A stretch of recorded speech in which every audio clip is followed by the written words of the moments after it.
As you see, the poem Count the Day Lost consists of 2 stanzas. The first stanza starts from line 1, which starts with, if you sit down at set of sun till the day well spent, while the other stanza starts with Bateth from line 9 till as versed and lost. Each stanza has 8 lines. So the first stanza telling us that if you sit down at set of sun and count the acts that you have done, and counting, find one self-denying deed, one word that eased the heart of him who heard, one glance most kind that felt like sunshine where it went, then you may count that day well spent. So this is the first stanza. The poet starts it with stressing the fact that at the very end of each day, a person may sit down and starts counting the acts that he or she has done, and counting. I guess here that counting or repeating the word count twice is we're aiming at emphasizing the fact that we have done many different acts throughout the day. Count and count, counting and counting, because we have many deeds to count. And the poet focuses here on the importance of doing good deeds or kind acts to other people or to a person around us. So one of these deeds that we may find as human beings or as a person who let's say counting the acts that he or she has accomplished throughout the day. One of these deeds is one self-denying deed. It's a good deed. It's actually a good deed which is done or which has been done for other people. Because of this, it's called self-denying. Self-denying deed, a positive deed, a deed to other people, no matter what this deed is, but it is a self-denying deed. You can also find one word that is the heart of him who heard.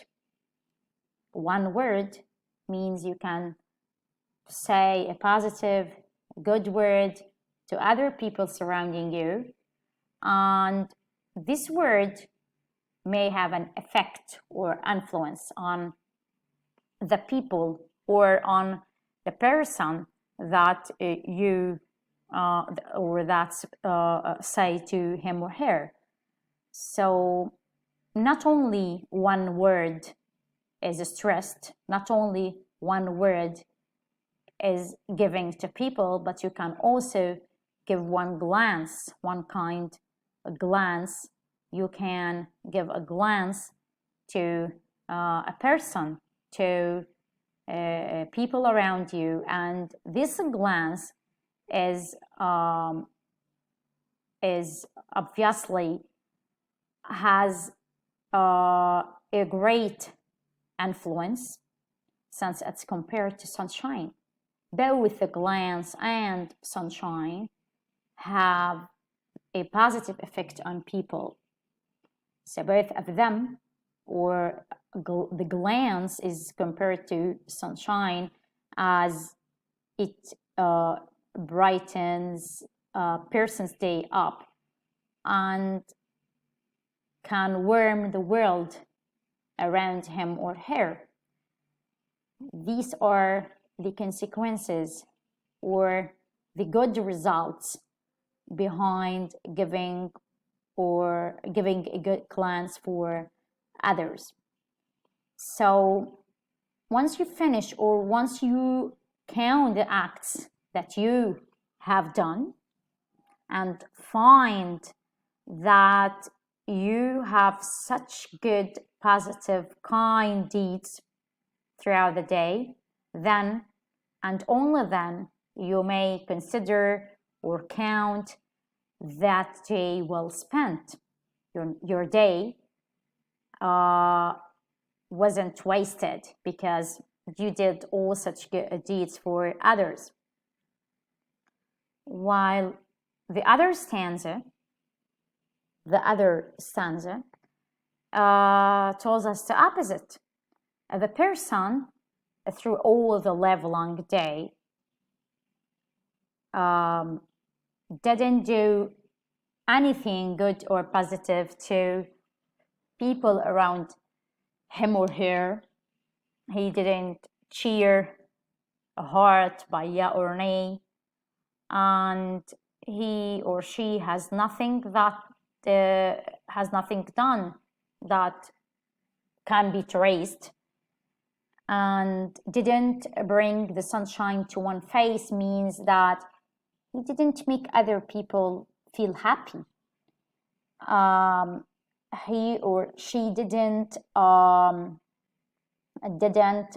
a person feel the sunshine on their faces.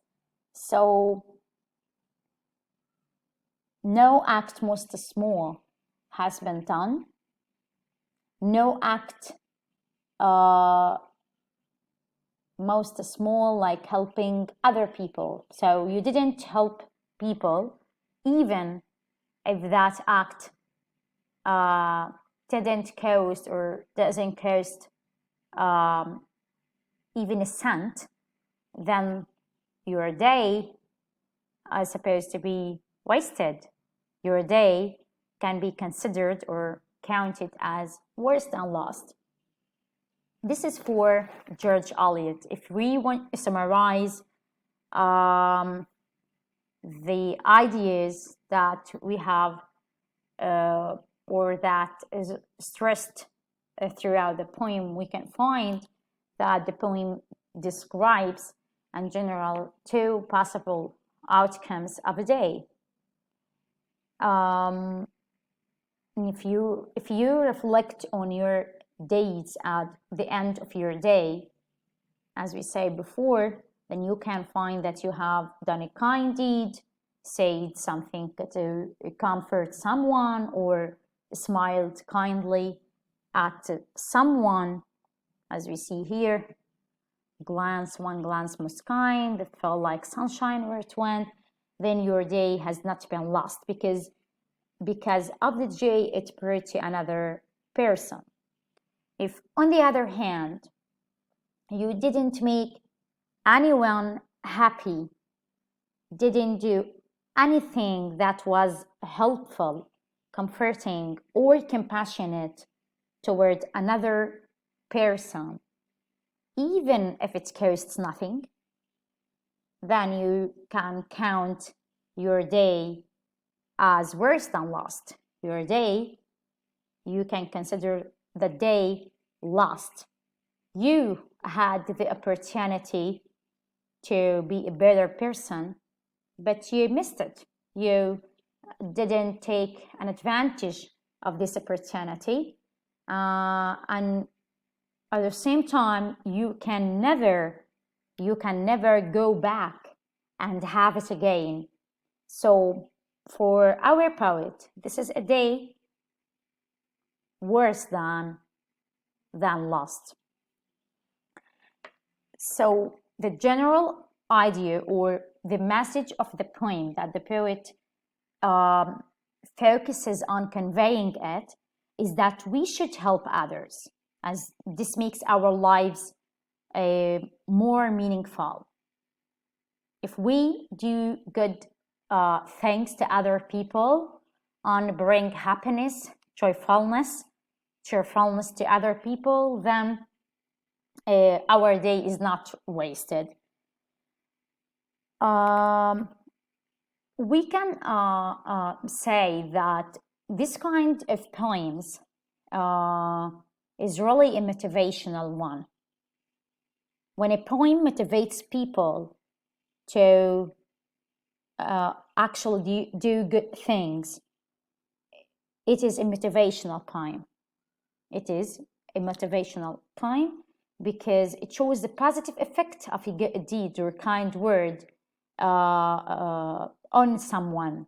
It motivates us as human beings to be kind, compassionate, considerate, and helpful to others, thus making other people's lives easier.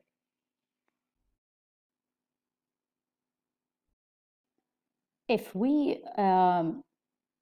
delve into George Eliot's life, we can find out that she, or throughout her life, she took care of her sick father until his death, and she tried to live by the values that she thought were important and precious. She tried to do kind deeds for others, and one of her popular quotes that she ever said is that what do we live for if it's not to make life less difficult for each other? So such a quote sums up Eliot's perspectives on life. Such perspectives are or can be definitely reflected in our poem count that they lost. In her life, she tried to show kindness to others. She tried to give a hand to others, to other people around her. She believed that doing such good deeds cost nothing, and it's really for free. Doing a selfless deed or saying a kind word to make someone else's life easier and more pleasant costs nothing. So by doing this, Eliot believed that we are in fact making our lives more meaningful.